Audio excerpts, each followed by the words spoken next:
thrilled that you both made it. Quite a journey from where you were. Like, say, we're going to Sydney. What does that look like for you guys? You know, it starts off in the morning. We drive 100 kilometres to the nearest airport. So we live in a little town called Wyndham. It's the most northern western town in Western Australia. Tiny little town. Grandad's been there for a long time. And so to get to Sydney, we drive 100 kilometres. That's also our closest large supermarket. We have a little local grocery store nearby, but sort of your like industrialised, you know, supermarket is in Kununurra, which we drive to. So we'll drive 100 k's to Kununurra, hop on a plane, then fly to Darwin, which is about 1,000 kilometres. So a littler plane? They're kind of these old planes. They're not too small. Probably 40-seater or like something. Like a Dash 8 or something like that? They're prop jets. Right. There's still a lot of infrastructure around the Kimberley, like Kununurra and Broome and Derby and things like that. But yeah, so we hop on a plane from Kununurra to Darwin. What is that, an hour? About an hour, yeah. And it's pretty rare you can hop on another plane straight to Sydney. That's just the timing. So then you have to do a night in Darwin typically. So you'll do a night in Darwin, which we're not really opposed to. We go to Darwin quite often. Comes with its perils though. Yes. Look, just avoid the blue heeler bar if possible. I try to lap it up. Like, you know, going to Darwin's like, I guess the nearest city in a sense. So if I'm there on a weekend, I like to go out and socialise. Or I always go get good food, like get laksa every time I'm there. Love it. Oh man, that Asian food scenario in Darwin is... Yeah, that mix of cultures. And it bleeds on into Broome as well and then further on into Kununurra. But then, we'll be in Darwin for the night and then hop onto a plane and fly to Sydney. So it usually takes about 2 days, but, you know, being in Darwin doesn't bother us. 2 days to get from your joint. Sydney, I never ever, when Tom and I started fucking around up the back, like lighting fires and stuff, I never envisaged anything like this, you know. But there's no personal space anywhere down here, and it's fucking noisy everywhere you go. It's just noisy. And one trip to Sydney, Tom, where was your thing? Surrey Hills, and I walked down to the Opera House, and then walked back. And when I was walking back, and I didn't even know what direction I was going, you know, I was just following the road. I'm looking for the sky, and I look up and up and up and up. Oh, there's a little fucking patch of sky.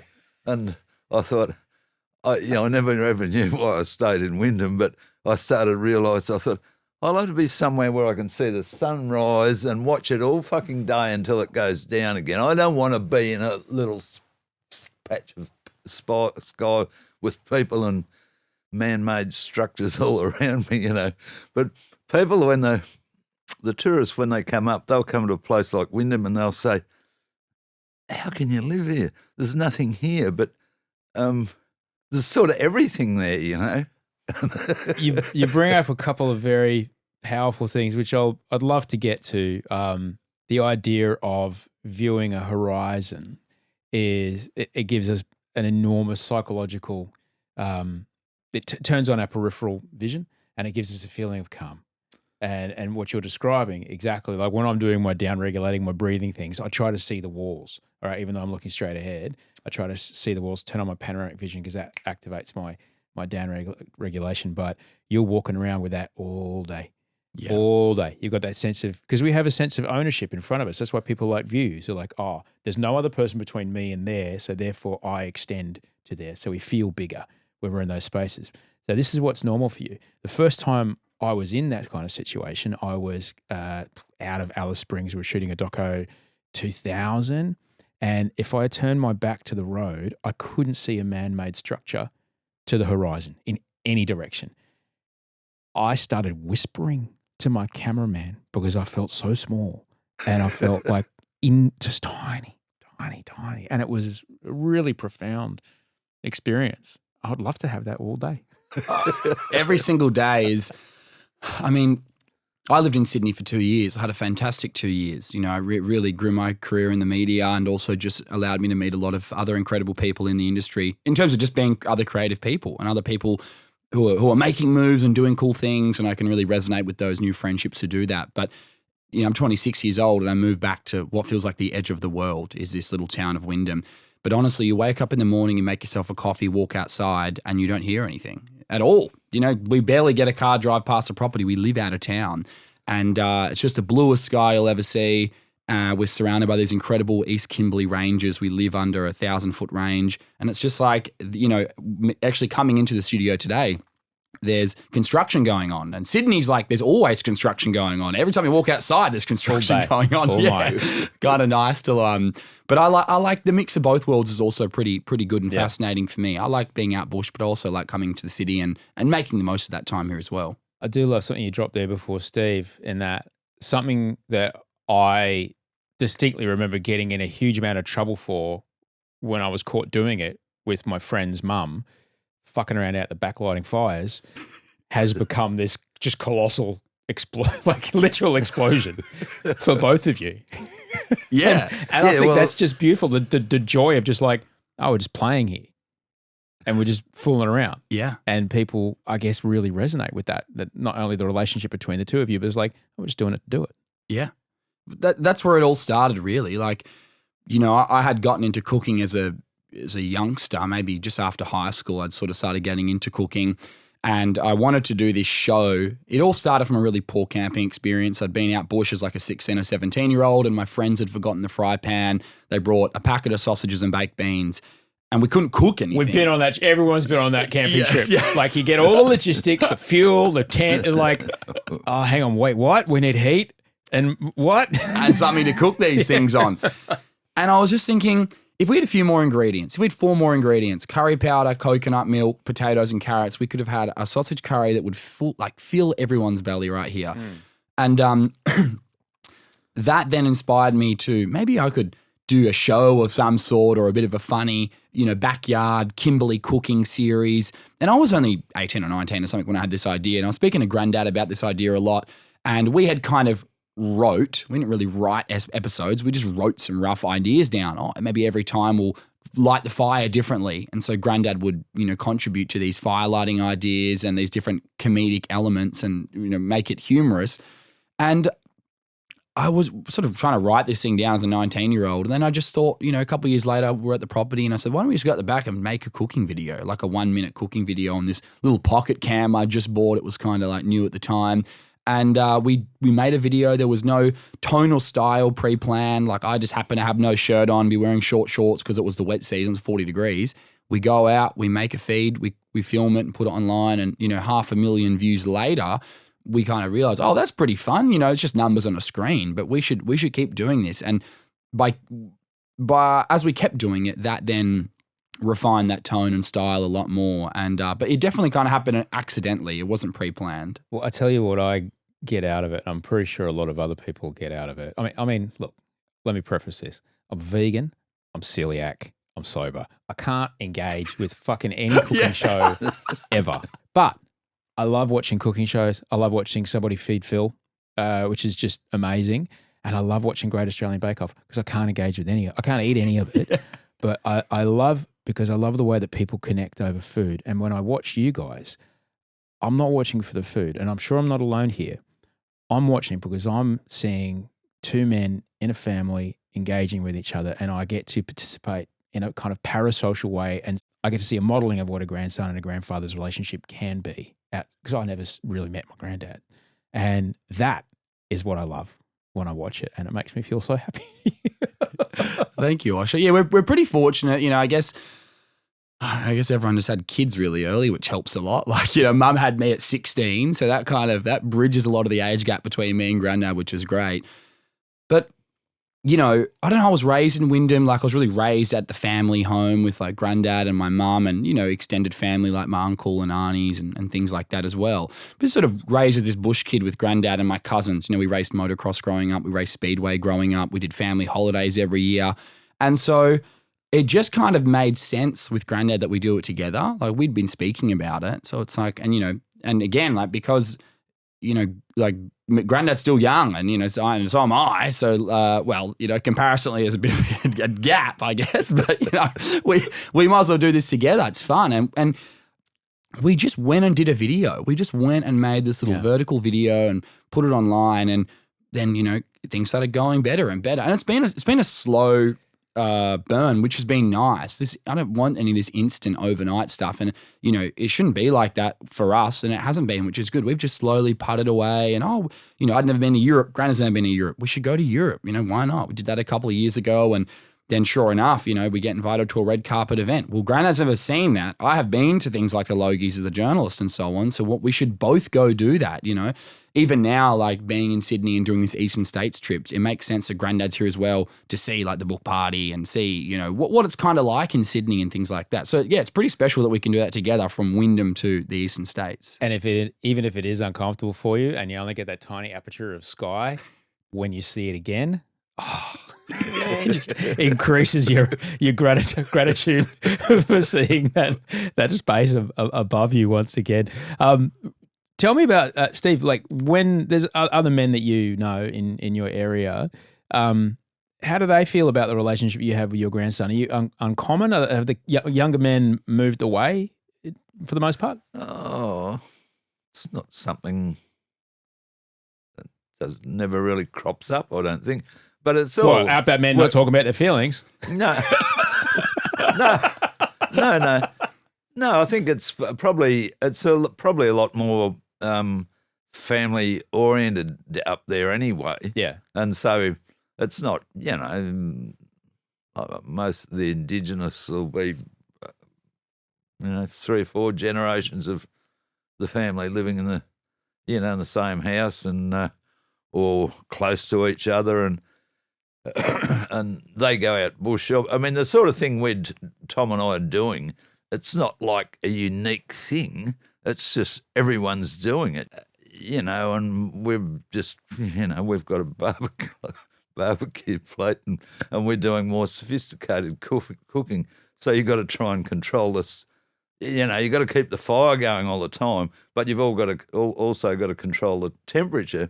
And so you need to be able to turn the flame down or turn it. So you drag the plate backwards or forwards over the fire, you know, because temperature control is tricky. Yeah. It looks easy when you just show it on a 2-minute video or something. Mate, have you seen anybody win an Olympic gymnastics gold? It looks simple. They're like, well, she did. She just ran. She flipped the thing and she landed on both feet and did this.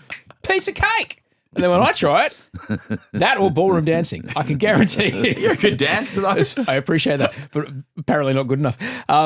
What I love about cooking, even though I can't engage with it, it's nerdy shit that I love. It's thermodynamics, it's chemistry, it's physics, it's acids and bases. It's, you know, that's basically it. It's fats, it's nourishment, and the motivation is like when you're on that camping trip, whether it be, you know, you're up the North Coast, you're on a surfing adventure, and you're like, I'm freaking hungry and we've got no way to cook this, or the kids are like, wah! And you're like, oh my gosh, we've got 2-minute noodles and no way to cook them.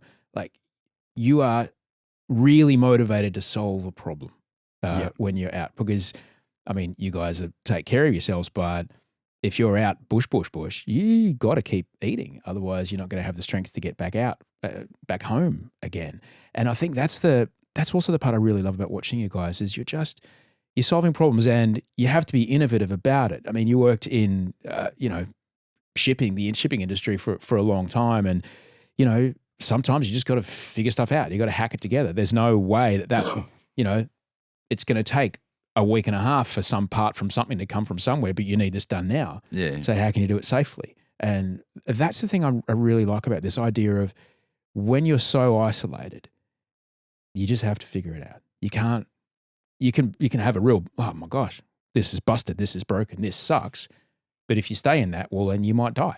My theory, you know, when I was working at the port was you always keep the level of technology down to the region's ability to maintain it, because if you've got to fly the tech up from Perth or Sydney or over from Singapore or something, and the ship's sitting there and the money clocks is just ticking away, because when a ship's not moving, it's not earning any money, but it's costing someone a load of money. So if that little thing doesn't work and no one knows how to fix it, and you've got, you know, so keep everything simple. You know, when you're faced with a problem that, for example, you know, surely in your past you've been out quite remote and you're faced with a problem that's like, you know, this life or death here.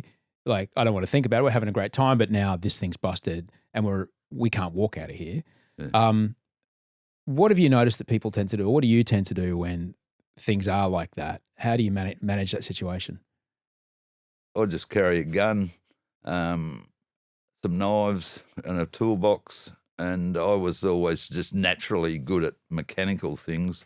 And if somebody, there was not much traffic, and if someone was broken down, you just pull up and help them. But if you get to a creek and the water's up, you're stuck there. There was no warning, and so you're stuck there. And if you've got a gun, you got food.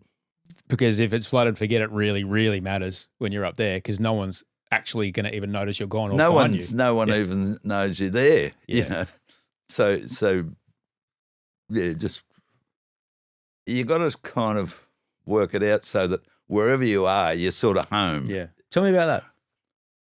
As I say, if you're driving along and all of a sudden you can't go any further for whatever reason, the car's rattled to bits or something, and your fuel tank's falling off or something. So okay, well, we're going to be here for a day or two, and so all of a sudden that just becomes home. So then, all right, you got to light a fire, and normally you don't need shelter. You just camp on the ground.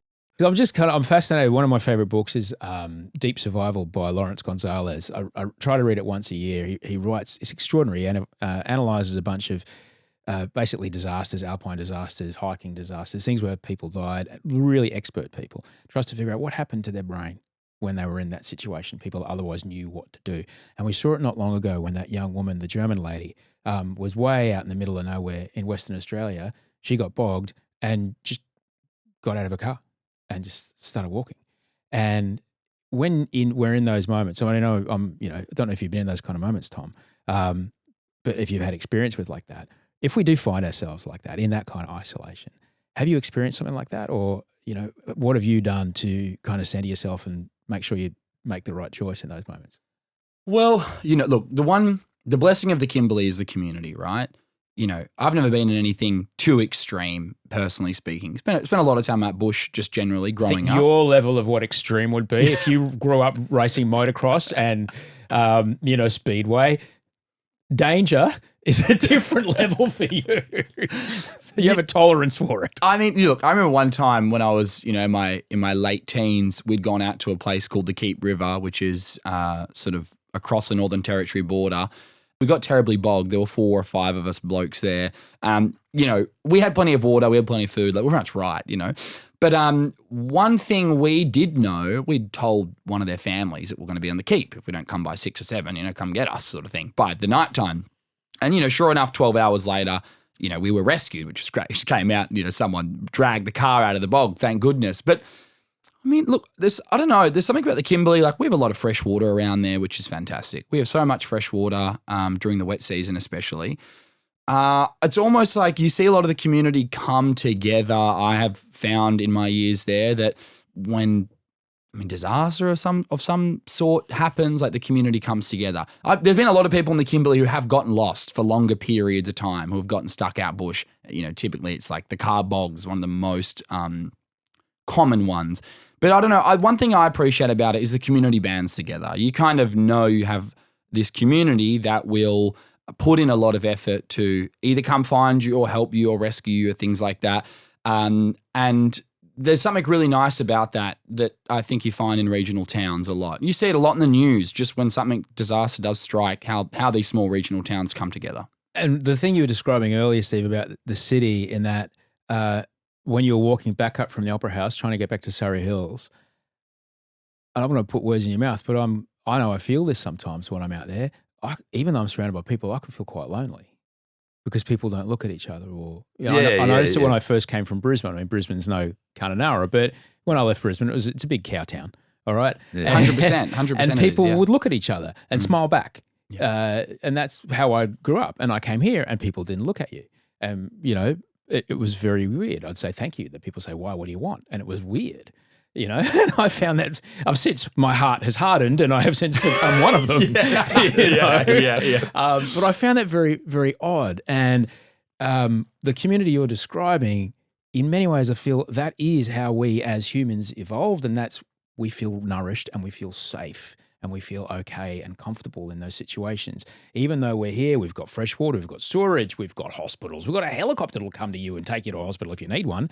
But we can live in an apartment building. I lived in an apartment building across the street when I first moved here. Felt completely alone. There was like 2,000 people lived there. Yeah. It was probably the bigger population than Wyndham. And I didn't know any of them. And they didn't look at me when I came home, and it was weird. Well, even Grandad was saying to me the other day that when he'd do these long drives across the Kimberley, you would naturally pull over if you drove past a car to say hi. Is that right? Yeah. In the early days, if there was another car coming, he'd pull up and have it. He said, "Oh, what's the road back there?" All that shit, you know. Right. And you might pull up and make a cup of tea or anything, you know. It's all different now. There's, you know, with loads and loads of people travelling through there, and it's become pretty impersonal again. You know, it's similar. Not what not you're as- describing, though, the two travellers meeting, travelling opposite directions, both of them know that there is value to each of them by stopping. And Yeah. through connecting with each other, perhaps bonding, connecting over something to eat, cup of tea, they are giving each other information about the road in front of you, the road behind, but also having a moment like, I'm not alone out here. Yeah, but well, I suppose a real good measure of it, as there was more and more traffic, you know, you always wave to everyone. If you didn't when you were more remote, you'd pull up. But then as you got closer to civilization, you'd wave to people. And as you get closer and closer to Port Augusta, they don't bother waving back, you know, and you think, oh, yeah, do 1,000 Ks and see they'll be hanging out the wave. Yeah. You know, hanging out the I remember that as kids. My parents, I'm an immigrant. We came here. Dad was from Prague. Mum was from Lithuania. And they're just fascinated. It's just the vastness of this place, you know, just incredible. We'd drive from Brisbane to Adelaide, like across to go visit the Rellos. And I just remember it was 2 fingers like that. Yeah. 2 fingers. And then as we got closer to Adelaide, 1 finger. And then no fingers. Yeah. That was 1983.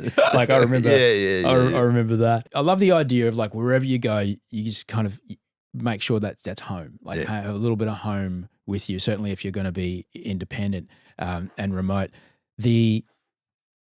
As much as you know the fantastic contra deals that our cooking shows have, you actually don't need an entire set of Courgette, you know, crock pots and all that kind of stuff. The whole one pot idea it works at home just as much as it does on a bushfire, and it really helps when you're prepping to take things to take with you as well, doesn't it, Tom?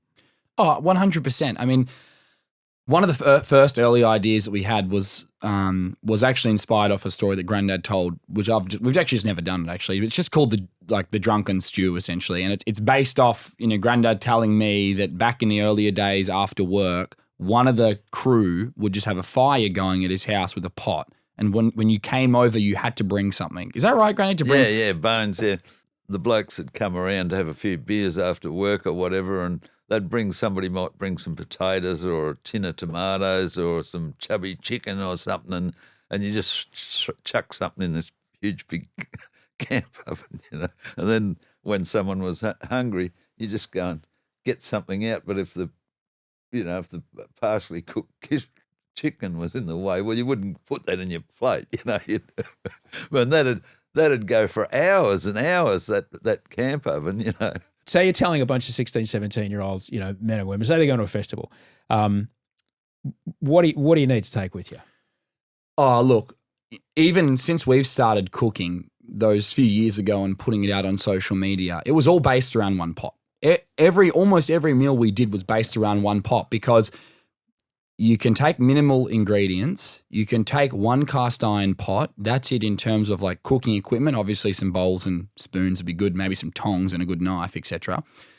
And put everything into this pot, leave it on the coals, come back a few hours later, and dinner is served, right? There is no individual elements. You don't even, if you don't want to, you don't even have to fry off the garlic first, fry off the onion first, fry off the beef. Like you should do that, it tastes better, but you don't even have to. I'm like, if I was, if a bunch of 16 or 17-year-olds were about to go camping and they had no clue about cooking, gosh, I'd probably give them, chuck steak, some chuck beef, I'd give them a can of some kind of curry paste, like a green curry paste, or maybe a musman beef curry paste or green curry paste, some easy curry paste, some coconut milk, onion, garlic, and then potato, carrots. And if they have any vegetables they like, then they should take that as well. And essentially put this cast iron pot onto a fire, throw some onion and garlic in there, throw some beef in there, curry paste, coconut milk, your carrots and your potatoes, put coals on top, go and do your bushwalks, go and have your bush adventure, go swimming, whatever you want to do. Come back at 5 or 6 o'clock and open that pot up and you will have a nice dinner. You will have a good feed right there that will fill everyone up. That's kind of the beauty of camp cooking. We do complex things now. We did cheesecake the other day. We've done scones and we've done lemon cakes, apple slices. You know, we did fried rice the other day in a wok on a fire and it was delicious. It looked so colourful and amazing as well. But you know, you don't have to go that complex. You can just make a beautiful, rich stew out bush. And that's probably what you want. You know, when you're out bush and you're burning lots of calories on your bushwalks or your mountain bike riding or whatever it may be, depending on what climate you're in, you want a hearty meal to come home to. So one pot's the way to go. And even, you know, now Grandad cooks dinner, which I love so much. I don't have to, you know, Grandad cooks his signature dinner and it's a one pot, you know, meal with fried rice on the side. And so, yeah, you can do minimal ingredients and it will taste delicious and feed everyone there. And we're not alone here. There's I'm watching The Bear at the moment. It's a TV show about a restaurant in Chicago. And there's a very fancy sounding French meal called coq au vin. And all that was literally was chicken and wine. Here's a chicken, put it in a pot. Here's some wine, put the lid on, go to work. It was a peasant dish. That was what dudes on the farm did. And they came back at, 3, 4 o'clock when the knockoff, boom, there it is. All the alcohol's burned off. There's dinner. Yeah. Piece of piss. But, you'll be paying $80 for that somewhere. Yeah. It doesn't have to be overcomplicated. My favourite recipe that Grandad makes me on the regular was one that was passed down from his mum. It honestly is, and look, even if you're a vegetarian, you could have your own vegetarian substitute in terms of the protein source. But for me, I have a chop of some sort of chop, and it's just tomato soup and curry powder. That's it. And I love it. And it just works. And I want it every single night. And it's it's just two like ingredients in terms of the flavors. There's any curry powder you want and a can of tomato soup. And so it doesn't have to be complex. Cooking doesn't have to be complex. It can be hard when you're young and you're trying to get into it, but it doesn't have to be hard, I think the only way I've got you beat with the way I eat is that I can get by without refrigeration if I need to. Yeah. So I can bring dried chickpeas, which have the same amount of protein per, a cup of it, the same amount of protein as a steak or whatever. And I don't need any dry ice or whatever. You're right. And so maybe that's where I go. A bit more convenient out camping too, I must say. And it's also real cheap. You can buy a kilo of chickpeas for $6 and that'll feed you for a week. Have you got to like a pressure cooker on a campfire yet? No. Well, the funny thing is, for my 19th birthday, what got me into cooking was my mum bought me a pressure cooker. And I lived out bush for 6 months at a place called the Bungle Bungles at Punalulu National Park, 400 k's from town. And the pressure cooker is what got me through it. And I loved it. It was so incredible. And that was an electric one. Obviously, you can get ones for the fire as well, And but yeah, we haven't actually we haven't done like a vegetarian curry, which we're really due to do, and we haven't done a pressure cooker on the fire yet. Because when I did, so sometimes I would work and go to Fiji for like 6 weeks to make a TV show, but we're staying in a place where you can't say to the kitchen, "Oh, I'm celiac. Can you put any gluten?" They're like, huh? Yeah. They're like, okay. So I would throw basically a big, Bunnings bucket thing. I'd throw my pressure cooker and a whole, spare set of knives. I'd throw it in the lighting container, and they would send the shipping container over with all the lighting gear because we're shooting remotely out there. And I'd get it when we got there, and I was cooking in my hotel room every night. And, so good. Well, I've got a pressure cooker. Well, I don't know whether I've still got it, but you'll make one with your welder out the back if you haven't. Historically, I've had one, but what happened once that rubber seal deteriorates, you can't buy a new one up there, and so keep your technology to the point of replacement to the area that you're in. All right, this is the lessons that I'm learning. We mentioned the welder, so when it comes to solving problems by combining things, that are lying around together, have you always done that? Have you always just kind of have a half of this and weld it onto the Oh, other. yeah. No, well, I built my own house, and I was just born with a natural ability to do stuff, and understand stuff, so I can do plumbing, electrical, all to a reasonably good standard, And so you visualize a solution and then that'll work. I can see what the end result, what end result I want, and then you work out what the formula is to get there. Yeah. And I had, for labour, I had this simple rating, this unemployable, supervised, semi-supervised, and unsupervised. Unsupervised blokes, they don't have problems. They just have solutions. So you say, oh, Barry, can you rebuild the motor on the old truck over there?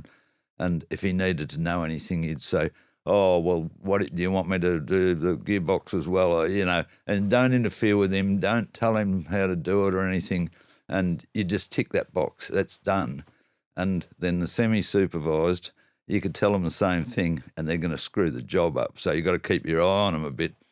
And then the supervised guys, well, you got to open the tissue box for them, and the unemployable blokes, send them out to a mine site. They all get wrapped in cotton wool, and there's all safety regulations and everything that takes care of them, And every one of those people is good at different stuff, all right? But when it comes to showing up at a job and earning money to be able to put the food in the fridge and a roof over their head, maybe that's not the greatest. Maybe that I'm at my absolute capacity when I'm wrapped in cotton wool. Like, this is really hard for me. But other people will look at it and go, duh. Yet this person will look at that bloke and go, what do you mean you didn't understand when your wife was upset with you? How did you not notice that emotion in her face? Totally. All right, which is me. But you do need, it doesn't matter whether it's the committee for the school social committee or workforce or whatever. You need the ecosystem. You can't have all top feeders, or you can't have all microscopic krill. You've got to have the whole system, otherwise it fails. The wisdom of Grandad. How lucky we are. That's just my opinion. No. Don't downgrade yourself, man. Don't be doing that, Australian. That is, you don't know how valuable it is what you've just, that's a lesson that you have brought from decades and decades and decades of doing it and helping keep people safe and deliver outcomes and making sure that someone isn't called lefty for the rest of their life because they've done something dumb. All right. You are able to identify in someone, okay, you're going to go over there. You're fine. You go over there. And that's amazing. And if we just kind of understand a bit more that it's nobody's fault, this is how we're born, and everyone's good at different stuff. We offer value in different ways, and that's okay. We don't all have to be elite. All right, don't believe the podcasts, even this one. I agree, though. You're exactly right. I think everyone has their own specialties, right? And find what you're good at and enjoy it, and find that passion and have a crack. What was it about you? You're a fiery young man. What was it about you that made you go, yeah, Sydney, nah? Oh gosh, look, I did have a good 2 years here. It was nice, I had a lot of fun. I was living in Surrey Hills. I was 24, 25. I had my own loft apartment, and I was working in the media as a journalist on the telly and on the radio and things like that. Had a lot of cool friends who were in that space as well. But it was challenging, and even what we sort of mentioned before about that, feeling a bit lonely in a city like this, it's very easy. There's something about the Kimberley or regional towns. People just pop in. People just pop into your house. Literally, we'll just drive into the driveway, walk out, see who it is. You don't see that here. Something I didn't like about the city was if you wanted to see someone, if you wanted to see a friend, you could call them on a Friday night and they'll say, I'm free next Thursday. That to me is insane. I almost came here with this now or never mentality. Like, what do you mean you're busy till next Thursday? Like, you're 4 kilometers away. You're in Newtown. But after living in Sydney, I realized that's just how it rolls. You need to book things in. It is a hassle actually hopping on a train to go out to, Balmain or wherever it may be in the afternoon. You won't get home till 10. Then you won't get up early to go to the gym, and it starts having this impact on your life. And so I just thought after 2 years, this isn't the way to live for me. I am not thriving in this environment. I don't like hopping on buses to go across town. I don't like the constant noise. I don't like having to book in to see friends. I don't like that if I need a new t-shirt, I've got some fancy place in the city. I actually don't want to jump on a tram to go to the city. I want to hop in a car that's parked at the front of my door, and I want to drive without any stoplights to the nearest, department store that has all of your clothes. Get it, put it in the boot and drive home. Do your shopping while you're there. You can't do that here. And so for me, it just made sense. And here's something I sort of always speak about to a lot of people who live in the city and think about regional towns is when you live in the city, after about 10 weeks, you'll be thinking, oh, I need to get out of town. I need a weekend away. It could be as far as Wollongong. It could be as far as Newcastle or Terrigal, wherever it may be. And you get out for a weekend, you rejuvenate, you come back into the rat race. I much prefer living in a constant state of being out bush in a regional town of serenity, of peace and calm. And every 10 weeks I go, I need a big weekend away in Sydney. And I fly across the country. I see all my friends. I go out to cool fancy events, wear nice clothes, eat good food and disappear again. And that works for me. And the knees get put back away for 48 hours, and then the knees are free once again. 100%. That's exactly right. Or as my wife calls trousers, leg prisons. Yes. I feel like it. Yeah. Look, I'm absolutely sure of it. I want you both to know I pitched the shit out of the sales team here, and I said, guys, let's get a telco or Starlink or someone on board to sponsor us to go up there, and we'll do a whole fucking thing where their challenge is to cook me food. All right. We would have been able. We would have been able to. Trade. No, I still want to know. I'm pitching you guys now. Oh, Osher, if we could get you up and, we'd be pleased to have you up in the Kimberley and we could absolutely cook you a very, very delicious meal based around, as you mentioned, those requirements easily. And, there's something really nice about it. Like even a lot of food we make, it's not even the end result. Like the fun part is the cooking. The fun part is sitting under the Kimberley Ranges, watching the most immaculate clear blue sky, dry season afternoon roll in and cooking a meal on a fire. That's the best part of it. So we'd love to do that with you. I would like to ask you, and you can do what you want with this. Men don't talk face to face, and I'm sure when you were stopping on the side of the road having a cup of tea with someone, you probably weren't standing very close to them because of that personal space thing that you're both quite used to. Yeah. You're probably, but men do talk shoulder to shoulder. When men are doing something together, that's when we kind of talk and we do open up. What have you both found has changed in your relationship since you started working like this? Your relationship will change with your parents and peers as you get older and different. My relationship with my own father has changed over the years and gotten a lot better. Like it was never bad. It's just gotten better. We're more like friends now. I would say there's an element like that with Grandad. I was just like a kid with Grandad, riding motorbikes and going out bush, going on family holidays. It's been kind of nice to somewhat come back. I've worked away a lot. I've lived in different places. So even to like kind of be based back in Wyndham, not as of 6 months ago, but as of like a few years back and start doing this adventure with Grandad, it's been fun. I guess like I've been getting older too. When we went to Europe, I was like 23 years old or something. And I remember one morning, I've never told Grandad this, is, I'd been out all night. And as I'd gotten back, we had adjacent hotels and I went out into the balcony at about 8 a.m. And as I peeked my head out, he was out there having his coffee. And so I just closed the door, went back inside, went to bed, like having completely opposite, times in Europe of like, Grandad having a nice early night and waking up, having his coffee, me getting home in the morning. But it was then sort of funny, like, I am then becoming more of an adult, like, and I'm not a 19-year-old now, I'm 23. And so we're adventuring through Europe together and So are you imagining that your grandfather never came home at 6 a.m? No. Well, as I've gotten older, like, well, let me tell you, they sure did. As I've gotten older, me and Grandad have been able to talk more about that sort of stuff and to talk about those sort of mischiefs and to talk about things like, relationships and things like that because, I've grown into more of a young adult myself. So, I mean, it's been a really valuable thing. It's been good. Like, as I'm getting older, and me and Grandad are able to do this adventure together, it's been fun. It can be challenging. We fly around a lot. We've got 10 flights in the next 2 weeks. That's really tough on me, and I fly a lot, And so, Grandad will also feel that effect of 10 hotels, 10 flights, 2 weeks. But we get to do it together, which is the great part. It's the fun part of it. having seen and raised, men out in a part of Australia where men are men, Yeah. what would you say is important when it comes to helping boys become good men?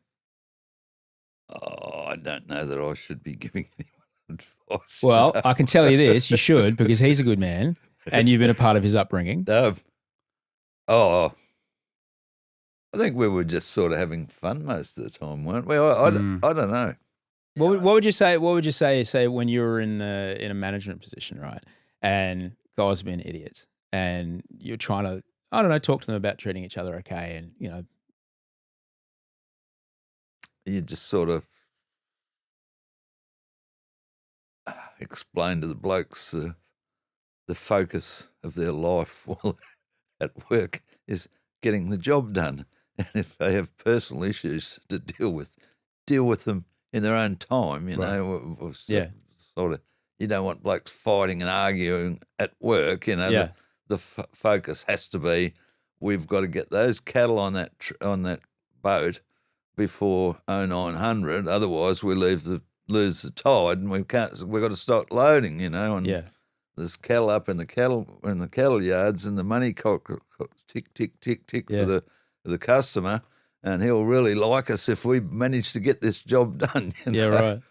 Well, let me put it this way. Like, so when I talk to my son Wolfie, right, I just try to, just like, mate, if you can be anything, just be kind and be useful. That's it. All right.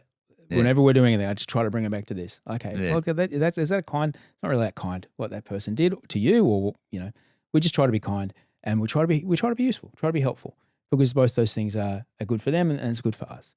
I'm just wondering if there was anything along those lines.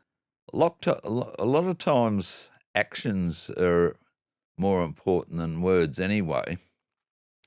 But yeah, what you're saying is, just help people out, and don't, if you see someone struggling with something, just help them. That's it, because we're all here together. As much as the people who don't look at you on the street or me in the street in Surrey Hills we're all here together. If something bad happens to one of us, we're all a part of it. Totally. I could talk to you guys all day, but I know you got a lot to do, and there's a bit of horizon there. You can see a bit of sky there. Well, there's a bit of sky, yeah. There's a bit of open water. You can go and stand by the water if you like. Peeping through, yeah. Amazing to have you guys, and I hope we can stay in touch, because I'm going to try and work out how we can get up there. Absolutely. And come visit, man. Thanks for writing the book, guys. Thanks so much, Osher, and thanks for having us on. Really appreciate it.